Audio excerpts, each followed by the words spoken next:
Hello everyone, have you ever wondered कि plants अपना खाना कैसे बनाते हैं?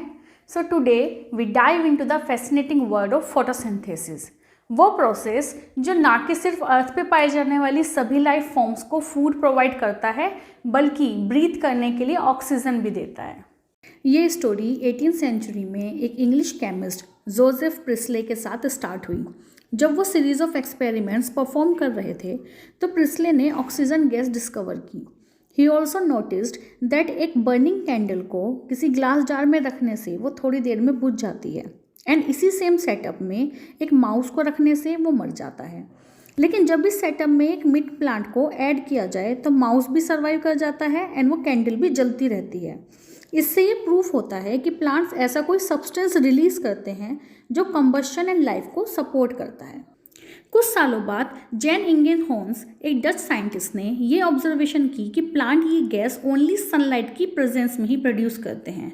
This was a pivotal moment, क्योंकि इसी के साथ हमें सनलाइट एंड फोटोसिंथेसिस में कनेक्शन समझ में आया था। लेकिन ये प्रोसेस प्लांट में होता कहाँ है?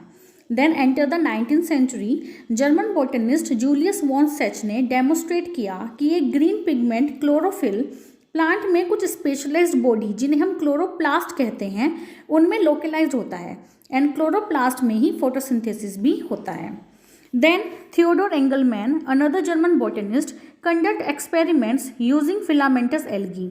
उन्होंने डिस्कवर किया कि लाइट के डिफरेंट कलर्स डिफरेंट रेट में ऑक्सीजन एल्गी से बबल्स की फॉर्म में रिलीज होती है, जिससे ये पता चला कि some colours are more effective for photosynthesis. This led to the concept of an action spectrum of photosynthesis. However, the question remained कि exactly photosynthesis में होता क्या क्या है। ये पजल कॉर्नेलियस वैन नेल ने mid-20th सेंचुरी में सॉल्व किया। He proposed that photosynthesis वो प्रोसेस है जिसमें वाटर कार्बन डाइऑक्साइड को रिड्यूस करके ऑक्सीजन को रिलीज करता है। नाउ डिटेल में पढ़ते हैं। फोटोसिंथेसिस प्रोसेस में टू मेन रिएक्शंस होती हैं। First one is light dependent reaction and second is light independent or dark reaction. Light dependent reaction chloroplast के थाइलेकोइड मेम्ब्रेन पर होती है, जहां sunlight pigment mainly chlorophyll A and chlorophyll B के द्वारा absorb की जाती है। अब ये एनर्जी एटीपी एंड एनएडीपीएच को प्रोड्यूस करने में यूज होती है। On the other hand, dark reaction chloroplast के स्ट्रोमा में होती है। इसमें डायरेक्ट सनलाइट को कोई रिक्वायरमेंट होती ही नहीं है, बल्कि इसमें एटीपी एंड एनएडीपीएच जो कि लाइट रिएक्शन में बने थे, उनका यूज़ किया जाता है to reduce carbon dioxide into glucose. Glucose जो एक टाइप ऑफ शुगर है जिसे प्लांट्स एनर्जी के लिए यूज़ करते हैं। सो इन एसेंस फोटोसिंथेसिस एक कॉम्प्लेक्स बट एलिगेंट प्रोसेस है जो लाइट एनर्जी को केमिकल एनर्जी में ट्रांसफॉर्म करती है and enabling plants to grow and thrive.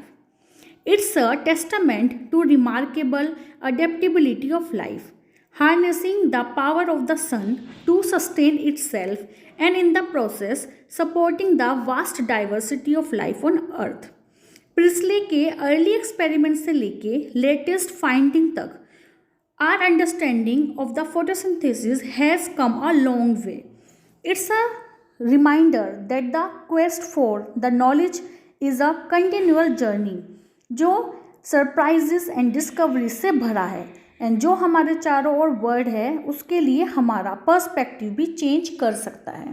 Thank you and have a nice day.